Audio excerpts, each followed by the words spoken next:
How do we keep the planet moving towards a greener future? It doesn't happen without driven entrepreneurs and inspired social impact leaders like you. This podcast will give the tools and insight you need to join the sustainability movement and save the world. This is Thinking Green with Mohammed Abdallah. Welcome back, Thinking Green audience. It's great to have you guys back on the show. Today I have a very special guest, Arch Rao. Arch, it's great to have you. I first came across SPAN, I want to say in 2018 at SPI in Salt Lake City. 2019. So I founded SPAN in the fall of 2018, and we had a rather ambitious goal to be at SPI the following year with a real product that people can touch and feel. And you did that, man. It's been amazing to watch y'all's journey since that day. But before we get started, I want you to tell us a little bit about yourself, where you grew up, your schooling, and you know how your career pathway that led you to SPAN. Sure, happy to. I grew up in a bustling city in India called Chennai or Madras. It's in the south of India, and I think it has a population of around 25 million people just in that city. Wow. I did most of my schooling there all the way through my college or my bachelor's degree, which was focused in automobile engineering. This was a time when everybody was interested in becoming a computer scientist, and I said I got to go against the grain. So of course, went and got a degree in automotive engineering, and then I came straight to Stanford for my master's and my PhD work, also focused on engines and combustion. And a little bit of controls and robotics. I spent a few years in the PhD program working on advancing the efficiency of a combustion system. So think more efficient power plants and more efficient cars. Only to realize that it's just not how we're going to change the world. These incremental efficiency gains in traditional fossil-based systems is not going to move the needle quickly enough. Mm-hmm. So that led me to start exploring what I wanted to do that wasn't another hill to climb like the PhD program. So I decided to drop out of the program, and I helped start a company called Joby Energy. I took a very unusual step, I'd say, at the time. I had the option to go work as a researcher in a national lab instead. I decided to go live in a commune in Santa Cruz Mountains here in California and build airborne wind turbines. And that effectively started my obsession with building new technologies in the energy space and what I've been doing over the last roughly 17 or 18 years. Wow.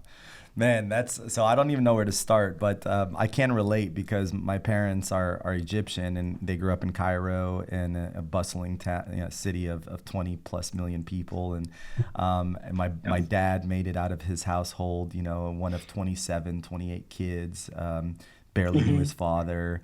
And he decided to study computer science, funny enough, because it was going against the grain at the time. His mom definitely didn't want him to be. She was like, "What are you doing with these computers?" And it's pretty amazing to witness somebody that was able to get out of what would many would deem to be a very unfortunate, position in life, right? In a third world country where it's very difficult to rise through economic ranks and whatnot. But another thing is, I like to hear that you're a college dropout. No, I'm kidding. I'm kidding. Maybe not so much a college dropout as a grad school dropout. Less sexy than being a college dropout, I suppose. But I'm just giving you a hard time. So that makes me feel a little bit better about myself and my lack of a master's degree or a PhD. But no, that's very cool. I think that SPAN, coming back to SPAN, is focused on something that many people haven't really touched. Like the electric panel hasn't been reinvented in 75 years. And this is something that you harp on, a lot. And I love because it's so true. What got you thinking about decarbonizing our electrical panels? I mean, it's just something that most people would never, they have this abstract relationship with electricity in general. So, you're working on these combustion machines and these robotics. You're realizing that this is not really my legacy, my purpose. Talk me through that transition. Yeah, like any good idea, it wasn't one that came to me instantaneously, especially not a good idea where you have a lot of strong conviction around it, right? So maybe chronologically, after I left school, I worked on incredibly ambitious projects like airborne wind turbines for a few years. Very rewarding from the standpoint of building engineering teams, solving really tough technical problems, working with some really smart people. And then, that was in the realm of renewable power generation in the mid 2000s. That certainly was something that a lot of people were interested in trying to develop technologies around. And then I realized that I actually didn't fully understand how the energy markets worked. Like, it's one thing to say I want to build cool technologies, but not understanding how real-time energy is traded was a big gap in my knowledge of the energy market. So I spent a couple of years actually working at a company where we developed optimization algorithms for trading energy in the California market, in New York ISO and ISO New England and Texas, and some international markets as well. That really helped me understand what were going to be the economic triggers for us all making this mass transition towards batteries or towards electric vehicles or towards rooftop solar, right? And that was helpful, but I really missed building products. So I went back to starting another company called Vertigris Technologies, which was focused on energy metering and energy efficiency. And this was in the early part of last decade, where there was a huge emphasis and a lot of government funding around understanding how buildings and homes operated, and then, of course, incentivizing people to switch over to more energy efficient appliances, lighting, HVAC systems, etc.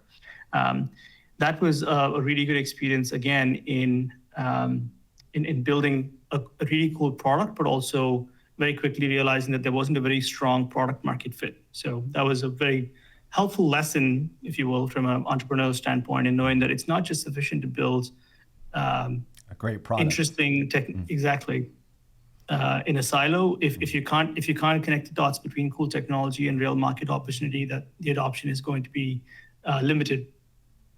And when I decided to stop pursuing that startup, I was very fortunate to reconnect with one of the founders at Tesla, who had been JB Straubel, who had been spending a lot of time thinking about what could Tesla do beyond cars. And this was at a time when they had just introduced the Model S, but he was already thinking about the full cycle, which is we need to generate solar. If you have solar, which is intermittent, you need storage to be able to then manage the intermittency to then power our increasingly electric lifestyles. At the time, it was primarily the cars. And so he started a group that was focused on batteries and grid-connected batteries. And that eventually became Tesla Energy. And I was fortunate to join that team and that business effort, in the very early stages of its formation. So I got to see the growth of that young startup, if you will, within Tesla. And that gave me a tremendous amount of operational experience in scaling it to multiple geographies, multiple continents, overseeing lots of different types of products, and then also seeing the team that subsequently acquired SolarCity, and Tesla became not just a product company, but a product and installation services company. The net of that was I had now seen thousands of installations around the world of solar and storage, or EV charging, and there was one common theme or one common problem across the board. The electrical panel, which is ubiquitous no matter where you go in the world, was ancient. It was a passive safety device that everybody was trying to work around, as opposed to trying to reinvent from the ground up. This will come as no surprise to you, as you've done a lot of span installations already, but the home electrical panel is where your solar system connects, your battery connects, your EV charging connects, and of course all of your appliances connect, and the grid connects into as well. And if you don't think of that as being a critical part of the solution, then you're often finding retrofit components that go around it that are both expensive and poorly integrated. That started my obsession with having to rethink the panel back in 2018, and here we are. Here we are, man. That's beautiful. So, I mean, rather than working around this panel, why not reinvent it, right? And that takes a true entrepreneurial and innovation, spirit. So, I love that. What's tell me about the early days of Span. So, you come up with this brilliant idea. Let's reinvent the electric panel. I don't have a products business. I have a service business, as you know. And so I'm always intrigued by, product businesses and their plans, right? What was your go-to plan and how did you raise funding? And, at a high level, right? You don't have to give us the nitty gritties, but I am very curious as to what was your market plan and how did you get the word out there and spread it across the entire United States, where now you have a footprint and people know who Span is and they're calling you. And so walk us through that.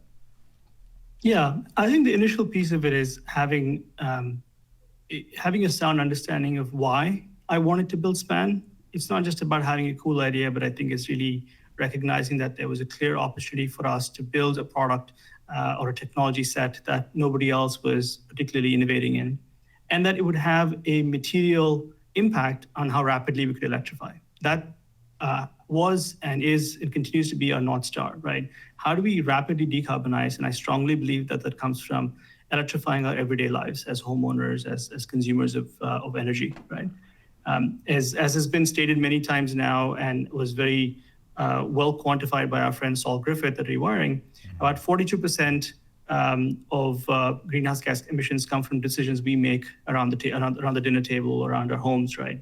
So that's a combination of the gasoline fuel cars that we drive, natural gas powered water heaters and space heaters, and of course cooktops that we all use in our homes.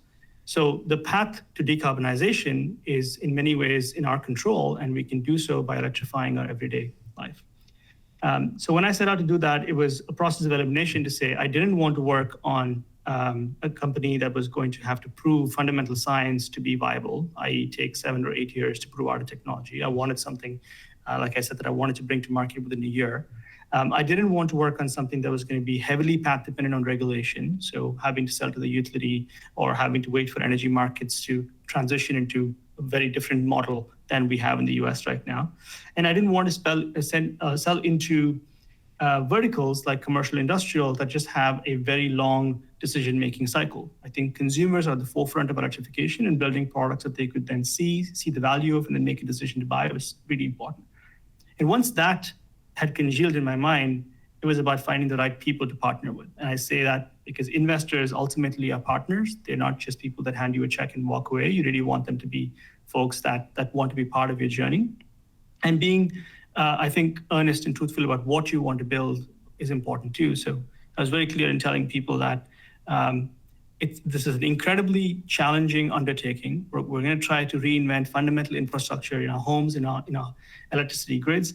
And it's likely going to take a decade for us to have meaningful impact at scale. If you want to be on this journey, we're going to spend a lot of money building hardware and delivering services.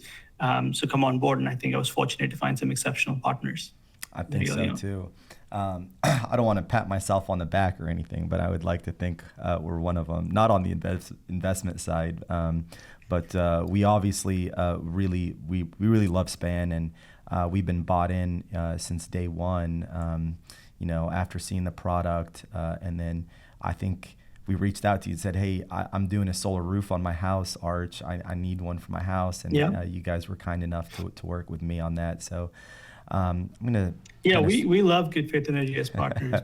We point to you guys as exemplary partners, not just for seeing the potential of the technology and offering it to your customers, but really seeing the opportunity to lead with Span for a customer that wants to go on an electrification journey, right? It's not just making an incremental sale on a solar system or a storage system, but it's about delivering a phenomenal end customer experience. And I think that perhaps is the strongest source of alignment between us as partners. Agreed. I tell people all the time, especially when I have those moments of identity crisis, like who am I and what, I always drill back to Good Faith Energy is focused on the customer experience and customer service. I mean, that's the two, things that I'll live, die, and, breathe by, and everything in between. So I think that's exactly why we love deploying Span units, because we know that it's going to give our clients the best experience possible with their solar and storage system.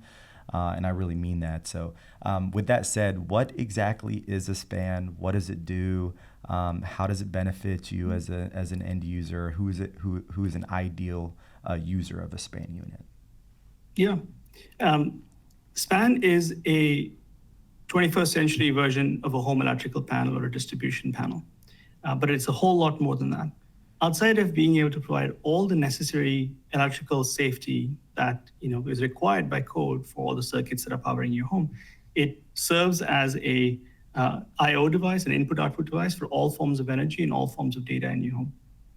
So even in the current generation of the panel and the one that we've had in the market now for a little over a year and a half, we have intentionally embedded a whole host of sensors and actuators so we can measure the power coming into your home. We can measure the energy being consumed by every circuit and by extension, every major appliance. We can also detect when the grid is, the utility grid is not functioning well, is about to endure a blackout or a brownout, and safely disconnect your home and bring up your battery system and allow you to dynamically control what parts of your home you want powered when. And soon we'll be able to dictate what parts of your home, or you'll be able to dictate what parts of your home are powered how. So be it the solar system, the stationary battery, potentially even the battery in your car, right? And that's the SPAN Drive product that we announced recently, and we can talk more about that as well. So all in all, what it's designed to be is a measurement device that also has a tremendous amount of controls, and then a gateway in it that provides the intelligence required to manage everything energy related within your home. And so I get this question all the time. Like clients ask, Mo, why should I get a SPAN? And I typically always point them first towards battery optimization, right? Because most of these clients, we have 60, 70% out of all of our solar clients install a battery on day one. And typically their number one most frequently asked question is, Mo, in the event of a power outage, how long will my batteries last? And I tell them, well, I don't know, but SPAN does, Yeah. And it's kind of like, I don't want to say the easiest cop out, but it's true, because I can sit there and try to explain to a client all of these different scenarios and conditions and variables. But then the day that they have a power outage, none of those variables and conditions are going to be the same. Right. So, the most important thing I try to help clients understand is I can build you the ship, but during a storm, you're going to have to navigate safely to shore. And the way that's a great analogy. And the best way for you to do that is to have to be educated, right, and to know fundamentals of power flow. How much are you drawing from your house? How much watt hours do you have in your batteries? And how much are you replenishing from your solar, if anything? And just try to walk them through those basic things. And then if they can't really understand that, that's fine too. Just get a SPAN and let SPAN's algorithm predict how long you'll have backup power for your must-have circuits and for your nice-to-have and for your non-essentials. Effectively, no time for that. But I am very curious to know what have you heard from other partners about what they hear from their client base. Oh, we love SPAN because of X, Y, Z, or we noticed that real case studies where during an extended outage, the SPAN allowed us to do this great benefit. Can you kind of walk me through kind of past the battery optimization side? Yeah. Cool. Yeah, there's a whole lot of innovation that has gone into the hardware, and obviously we can talk about the installation benefits and the operational benefits to the installer, of course, the aesthetic benefits to the customer from that. But I think the power of our technology really shines through our app, the SPAN Home app. Mm-hmm. Like you said, you don't have to be a power systems engineer to operate the system or navigate, like you said, your very expensive ship with multiple batteries in your home if you have the SPAN system, because it gives you real-time visibility and in very simple terms helps you understand what's happening in your home right now. Mm-hmm. It shows you how much power your solar system is generating, how much battery you have, not just in an abstract percentage, but in hours and minutes. And it helps you see in real time what the impact of changes you make to certain priorities is to that duration of outage that you have. Mm-hmm. And increasingly where we're headed is we're incorporating publicly available information about duration of outages to then automatically optimize what could happen in your home. really the goal here is to give the customers as much convenience as possible by taking that complexity out of the equation. And we've seen this play out firsthand in a number of cases. I think we've had customers give us kudos for either giving them the visibility, just the right amount of visibility they needed to weather through a California outage. I've experienced this firsthand where in a scenario where the battery would have just accidentally drained into my car that was plugged in and charging at the time, I was able to turn that off and actually have it power something more important in my home. We've had people that had events happening in the home that they were able to manage because they could then reallocate which circuits in the home they want backed up. I think we have now a countless number of very happy customers because of this functionality that we have. But we've also seen that to be true for customers that aren't enduring an outage. Just customers that did not know that they had certain circuits that were drawing an exorbitant amount of parasitic power, right? They were like, oh, I had no idea that I was just paying for energy to power these appliances that I rarely ever use or never use.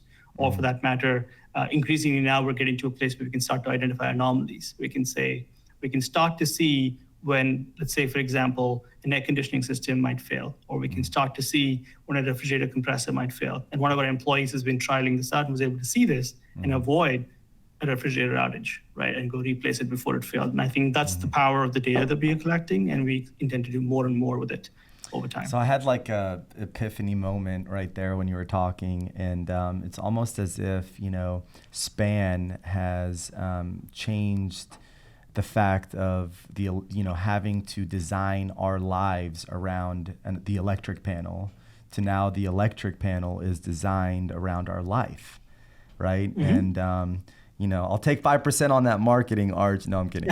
But it's true, right? Because we used to just, everything was like, well, can I fit that in my panel? Or do I have enough breakers? Or, whereas now you're going in with this smart panel, and everyone, there's this huge hype around smart everything, right? Well, I have the smart garage opener, and I got a smart fridge, and I got a smart washer, and, it's in a dumb panel, you know what I mean? At the end of the day. Right. I really think... I think you're hitting on something that's incredibly important in terms of why we focused on the panel as being the right place for us to embed this intelligence, right? This compute horsepower. The panel is a persistent device in your home. For most homeowners, the panel is something you're going to upgrade perhaps once during the entire ownership of that home. It's designed to live there for the next 25 to 30 years. You're going to change cars more frequently than that. You're most likely going to change home appliances far more frequently than that, right? But the panel is able to stay there and be sort of the device that can monitor everything that happens within your home and can make recommendations for what you should upgrade to. And at the same time, avoid exorbitant costs to have to upgrade your service when you want to make those transition to electrical appliances, right? Or switch your gas appliances to electric appliances. Definitely. There's been a lot of innovation going on around SPAN. One of them is the new SPAN drive. Another one is, the meter main combo that you guys released, I think, last October. That's right. Talk to us a little bit about this next, generation lineup of SPAN products and where you guys drew the inspiration from.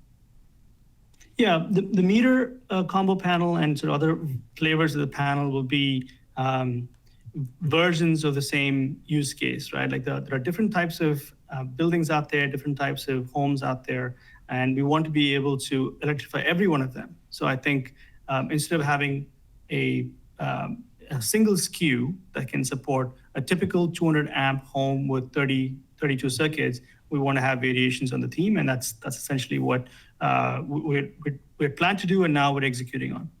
I'm especially excited about SPAN Drive because this is our first time showing to the world that we had always intended to build products that wasn't just the home electrical panel. And this obviously will not come as a surprise to you or most listeners, right? Electrification for most people is going to start with buying an electric car, right? The last decade or so, it's been a lot about solar. The last half a decade, it's been a lot about storage. But the adoption of electric vehicles is going to far outpace anything you've seen on solar adoption and storage adoption. And that's also very evident from the fact that basically every auto manufacturer is now claiming to become an electric vehicle auto manufacturer by the end of this decade, right? So if you think about the proliferation of electric vehicles and the fact that 80% of charging happens at the home, it's inevitable that you want a charger for the home that is a cut above the rest. And that's really what we set out to design with Span Drive. So when paired with the Span panel, which is how it's intended to be installed, not only can it avoid a service upgrade, which means you no longer have to worry about the fact that your home may only have 100 amps, 125 amps, 200 amps of service coming in. Because of the control system that we have, we can avoid an expensive, several thousands of dollars or $10,000 of spend for the homeowner while choosing to go electric. We can also allow them to get, much like the Span panel, a very dynamic charging experience. Because we see everything else in your home concurrently with or simultaneously with when we're charging your car, we can allow you to make changes so that you can charge faster or slower, turn certain loads on or off, even potentially change the set point of certain loads like your thermostat, your water heater, pause and play your washer, dryer, etc. Right? That gives you a kind of flexibility and control that, again, is unprecedented, much like our backup solution did last year. Absolutely. And so what you're saying is that the charger can basically throttle up and down based off of how much is being drawn from the home, how much energy is being drawn from the home. So in the event, I need to charge my car, let's say, a little bit faster, then I can turn my thermostat up during the summer and my cooling system will work less, which will send more juice into my electric car. That's right. And it'll all be done autonomously, right? Without you having to lift a finger. And that's the beauty of it. So if you think about chargers in general, you can sort of broadly think about them having been in sort of two tiers. One is very dumb chargers that are either just powered by 110 volts or 240 volts, and they just power the car at whatever level they can. The second is quote unquote smart chargers that exist in the market today, where you could potentially change the rate of charge, but it's still limited to how much ampacity or how much current can be delivered by the circuit that it's powered by. And we think we are we know we're one step above that, in that you can not only change the rate of charge on the charger end of things, you can also change the load profile on the panel, which means all the other loads in your home. So even if you only have 30 amps of power available because you have a bunch of air conditioning systems and water heaters running at any given point in time, but you do want to get your car charged sooner, we have the ability to then taper down those other loads and allow you to go up to the maximum charge rate of your car, which for most cars today is 48 amps, right? Yep. And that is why we call it level 2.x charging. That's awesome. One of the really amazing things that I love about Span 2 is it seems like every time I think of what I think is like a novel idea, and I'm like, man, like this would be so cool if, a smart panel like Span could, give you like predictive analytics, or send you a notification for preventative maintenance on one of your appliances. And then sure enough, I'm standing at your release in October and you guys are announcing this feature, so I'm like, oh, that's pretty badass. But in all seriousness, tell us about this feature and what it's capable of, from both saving you money and headache as well as keeping you safe and protected. Yeah, I think we're entering sort of a paradigm now where people aren't just buying distributed energy resources for the economics of it, right? That's still vastly true for many people, but they want more from it. I think customer convenience is going to be a big driver for technologies like Span. And all, of course, if you were to draw a loose analogy to electric vehicles, they already out of the gate come with a lot more features and functionality than traditional vehicles do, right? Mm-hmm. That's the same notion with our product as well. We've designed for it to continue to get smarter over time and deliver more value to homeowners that get it. The feature that you're talking about that we released in October is what internally, at least, we call it the check engine light project. Most vehicles have a check engine light, this ominous light that goes off. You don't really know what to do with that information other than at least know that there's something wrong with the car, right? We're starting with something very simple, but in a similar vein, will get better over time. Right now, it's a feature where it can tell you when something anomalous is happening in your home. It could be that like I said, your refrigerator is suddenly consuming a lot more power than it did before. It could be that your water heater's pump is cycling more frequently than it did before. We don't quite know what it is yet, but we know that it seems different than what we've seen over the last 6 months, over the last year, maybe over the last 5 years, and that points to a potential failure mode, and we'll alert you to that. Where we really want to go, and this I think is an unprecedented capability because of how much data, just sheer raw data that we collect from each panel, we want to get to a place where we can not just tell you that something might be wrong, but also what is wrong, potentially preemptively turn things off before it fails, and maybe give you the option to contact somebody that can come and fix it for you. That's the future. That's the future. Very nice. I think the future is that version of the future is a future that I'd like to be a part of. Definitely, because there's a lot of versions of the futures I don't even want to get close to. But I'm kind of curious, Arch, to hear about the process of integrating your product with other companies. So when you decide, okay, we want to pair with a manufacturer, it's not just as simple as, hey, slap a span and then slap whatever other manufacturer next to it with their battery, or and let them start chatting. So I wanted to kind of get a little bit technical on this question, just to better understand on the integration side. How do you guys choose your partners? It seems like you're just kind of tapping in to their back end some way to read certain metrics, but I'm just trying to understand that integration process, what integrations you already have and which ones you're most excited about. Yeah, and this is perhaps one of the biggest challenges to I think any new piece of technology, is ensuring that it is compatible with other market-leading solutions, right? Mm-hmm. And we've been very intentional in how we've picked our partners, and we've been very intentional in building a system that can be opened up, if you will, to partners that want to integrate with us, right? Mm-hmm. I think the most relevant one to talk about is how we think about inverters and batteries. So solar inverters that are now increasingly hybrid inverters, and or batteries that have an embedded inverter in them, because these are the components that we cooperate with, if you will, are often co-located and co-installed with today.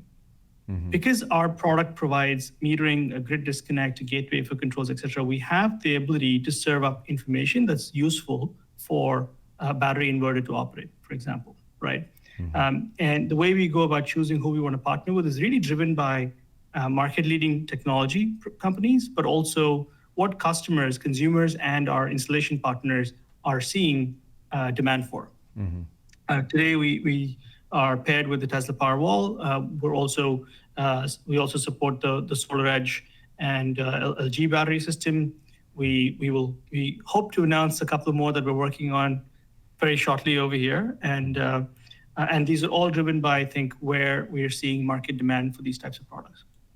In terms of the technical integration work, we have a phenomenal engineering team that not just works on core functionality on our product, but we spend a tremendous amount of time doing system integration and testing with third-party systems. So we work on local communications, be it wired communication or wireless communication, firmware updates both on our system and on the third-party system, be it the inverter or battery, et cetera.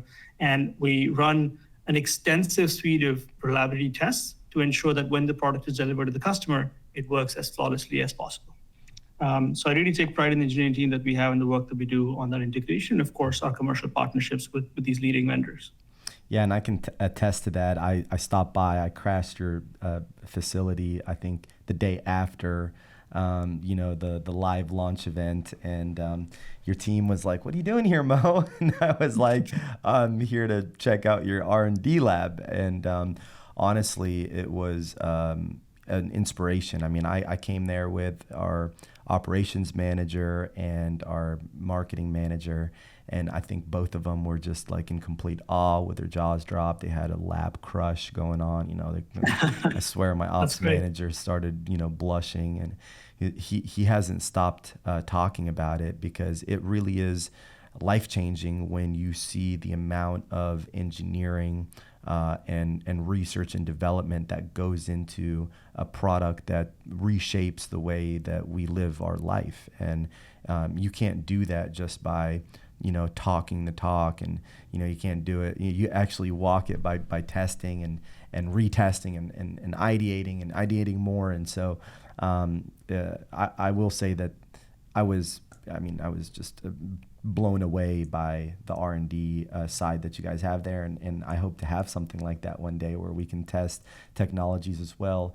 One of the frequently asked questions I've been getting, and I don't know if I've been responding accurately, Art, so you might have to fix me here publicly, but a lot of people have been asking about generator integrations with spans, and I've been telling people for the most part, well, I don't know that SPAN necessarily wants to go out and do generator integrations because their vision and their mission is to decarbonize our infrastructure, right? Our electrical infrastructure. So I'm just kind of curious, what is your perspective on the integration of generators with these clean energy power systems? Well, candidly, I'm actually for it. And the rationale for it might seem a bit orthogonal. There's no moral high ground here. The reality is there are still a lot more gensets being installed around the country and around the world, and there are batteries, because they are typically less expensive on CapEx. They can end up being more expensive on OpEx over time, but they're typically far less expensive on CapEx, and they are just a more proven technology. I think the opportunity is, as much as I want to see everything be electric, I think the opportunity is decarbonization through higher efficiency of gensets. So with the SPAN panel, if appropriately integrated with the genset, we can at the very least allow the genset to operate at its most efficient operating point, as opposed to having it be purely load following, which makes it jump up and down in power levels. That's the equivalent of you pushing the gas pedal in your car out of whack a bunch of times, right? It's usually more fuel efficient when you're at a idling condition, if you will, or like nominal power condition. So we'd like to do that. The challenge, of course, is there are a lot of different types of generators out there. And like inverters, solar inverters, battery inverters, there's a meaningful amount of engineering integration effort that has to be put into it. We've explored this in the past, and I think in the future, if there is a right genset partner that we can work with, we're absolutely happy to support that. And I do see a version of homes having, especially ones that already maybe have a genset, now opting to add a solar system and a battery and an EV charger, being able to cooperate all of those things simultaneously with the SPAN panel. Love it. And just to be clear for our listeners, I mean, I stand in the same exact, perspective. When people ask me, you're this clean energy guy, does that mean you won't install a generator? You have to be practical. And in my opinion, you have to look at a generator as another AC power source for your battery. And, the sun's not always going to shine. And, people have these very dire needs and conditions that, can't survive without power. So, I'm not going to stand in their way of reliable, continuous power. I'm going to also recommend that, they have a combination of solar, battery, SPAN, and generator, so very interesting. What excites you most, Arch, about the future of SPAN, the future of clean energy? What next generation innovations can you kind of share with some of our enthusiasts that are listening in? I'll open up the floor to you. Yeah, I think on the hardware roadmap side of things, we're excited about the EV charger SPAN drive that we are bringing into production very shortly here. So starting next quarter, many of your customers and many of our customers will be able to install that. We've got some additional innovations coming on the panel side, like I talked about, variants on the panel that allow us to go into more types of homes. I'll leave it at that for now. Maybe when we have more details, we'll share that. I'm also incredibly excited about the software R&D work that we're doing. So everything from better functionality in the app for homeowners. We talked a little bit about the check engine light feature, where we can start to give you visibility and control into things outside of your solar battery system that might be happening in your home that you should be aware of, right? Either inefficient appliances or potential failures that could be catastrophic. So we're really excited about that. And I think I would be remiss if I didn't mention that we see the installer as our first customer. So we're spending a tremendous amount of R&D resources in developing and improving our installer app.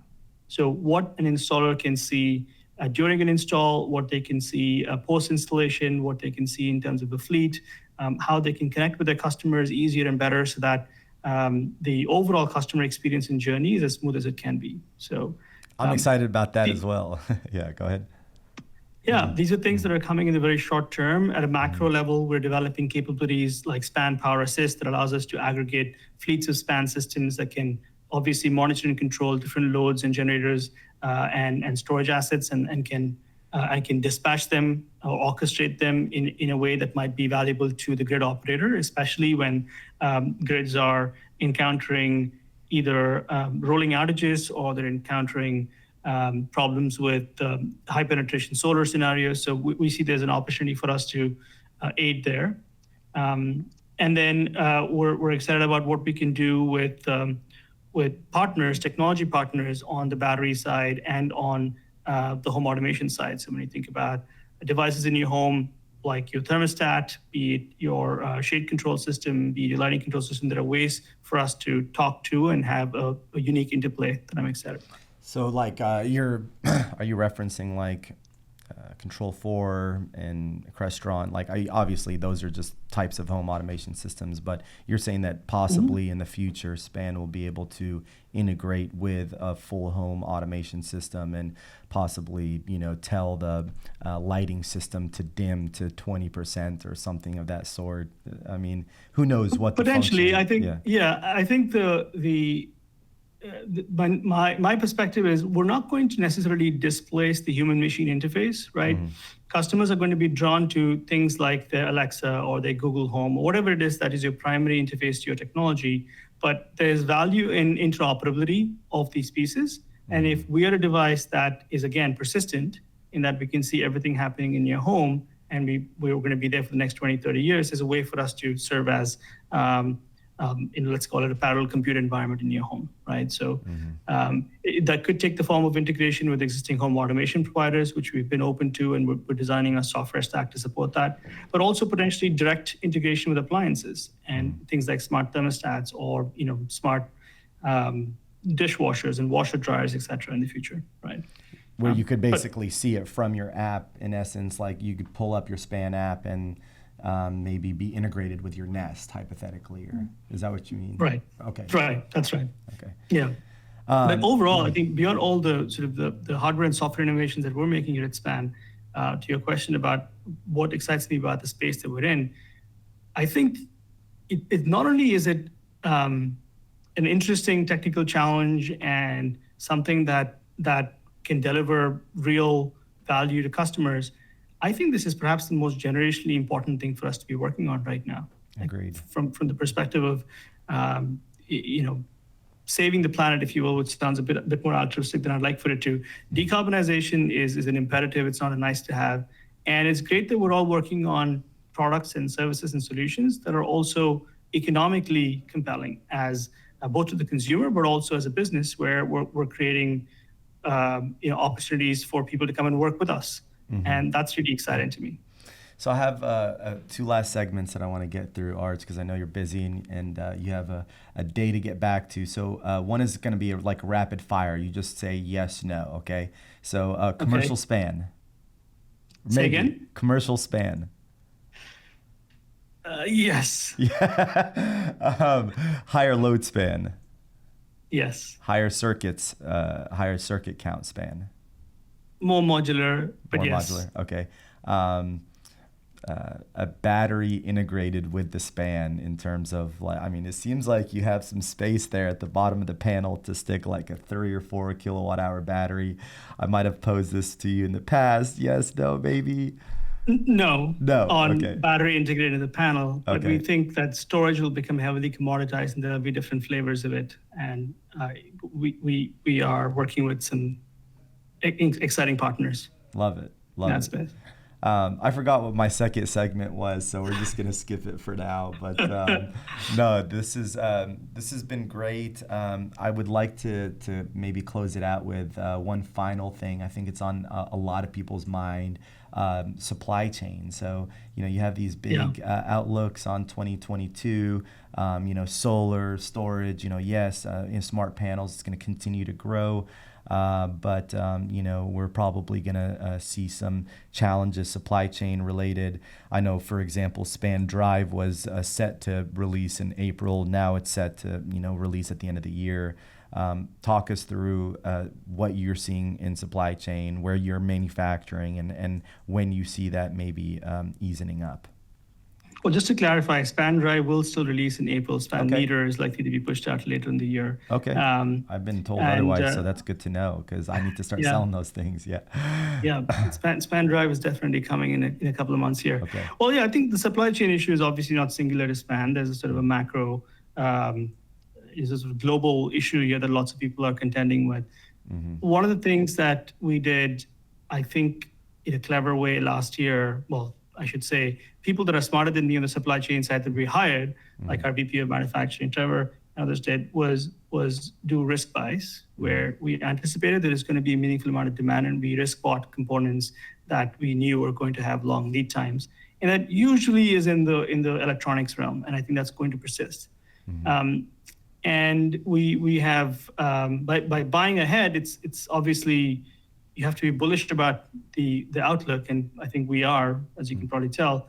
We've been able to meet demand. In some cases, it has meant that we've had to sacrifice some margin because things have cost more, especially around shipping.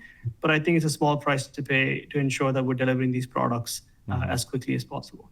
Definitely. Long term, I don't think we're going to be out of this supply chain nightmare anytime soon. I think it's just about planning ahead, finding the right kind of partners, and being thoughtful about where the bottlenecks are going to be. For example, we see ocean freight as being a bottleneck for some time to come. So we're looking at more local manufacturing or nearshore manufacturing to ensure that we can continue to deliver products that we have demand for. I couldn't agree more. All right, so I remembered the last segment that I was going to ask you, and then we'll close it out. So one of the things that I found really interesting is that in the past we had probably 3 customer avatars to pick from, and you mentioned one that was really an eye-opener during the call, during the podcast. So you either had clients go in solar storage Span because of going green, or because of energy independence, or because of going green, energy independence. What's my third avatar, guys? Going green, energy independence, financial savings. All right, so those are the big 3. The fourth one is customer convenience. People now are picking this technology because they can say, well, you know what? I can sit back and chill and watch my Netflix, and all my, you know what I mean? All my lights will stay on, and I think especially in a market like Texas that's still recovering from the trauma created last February when the snowstorm hit. People literally lost valuables, people lost their lives, people lost their homes, and so I think that customer convenience is a huge avatar that is probably being overlooked by the majority of our industry, and by the majority of the way that we're even training your partners and my sales people is Span is ultimately tying in, okay, yes, you're going green. You're still going green, right? You're decarbonizing your panel. B, you're saving money. Well, Span helps you save more money. Guess why? Because it'll even help you predict if something's going to go bust or this or that. So it wraps that in. Then energy independence. What could be more energy independent than having solar storage and something that can optimize that system, right? Load control. Yeah. And then lastly, it ties it in with this beautiful convenience factor. Like, sit back, look at your app, let it do all of the heavy lifting, right? And then you're able to just click, use your thumb and press down a couple times and achieve the results that you desire. So I really, I commend you, Arch and team. You guys have done an incredible job. We love your product. We thank you and your team for joining us on a short podcast this afternoon. But keep doing what you're doing. I'm sure we're going to keep buying more and more span panels this year, servicing more and more clients throughout the state of Texas and beyond. We'd just love to see you guys down here at some point, maybe do this again in person. But much appreciated. Take care. Good luck in San Francisco. I know it's a harsh environment out there for startups, but you guys are past that stage, and I'm really excited to see where the future of Span goes, and we're excited to be part of the journey. Yeah, and thanks, Mo, for having me on your podcast and for all the good work that you do, both for the energy community and the community overall. I'm very appreciative of that. Of course, man. Thank you so much. You guys take care and have a wonderful rest of your week. Take care, guys. Bye-bye. Bye. Thank you for listening to Thinking Green with Mohammed Abdallah. This episode was brought to you by Good Faith Energy. For more information, check out goodfaitenergy.com. Make sure you subscribe, give us a review, and leave a 5-star rating. If you like this episode, share it with a friend. See you on the next episode of Thinking Green.